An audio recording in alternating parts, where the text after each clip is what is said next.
Mami, bali, 6 po yung anak nyo. 3 po yung inampon nyo. Paano nyo po ito itinaguyod?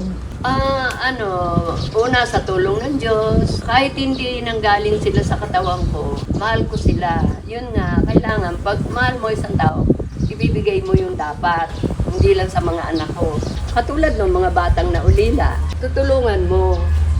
Hindi ko iniisip ang sarili ko, hindi ko.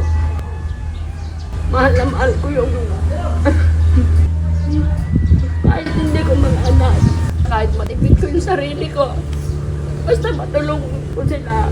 Unang-una, mapag-aral kasi nandun yung magandang inabukasan nila sa pag-aaral. Makatapos. Kaya kahit nahihirapan ako, minsan hindi ko na sinasabi sa mga anak ko dahil lahat naman sila mga professional.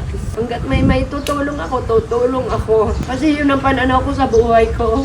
Wag akong matulungan, makatulong ako. Yan ang pananaw ko hanggang mamatay ako. Yun nga, tipid-tipid. Pag binigyan ako ng papa niya ng pera, tinitipid ko talaga. Hindi ako nagbibili na kung ano-ano.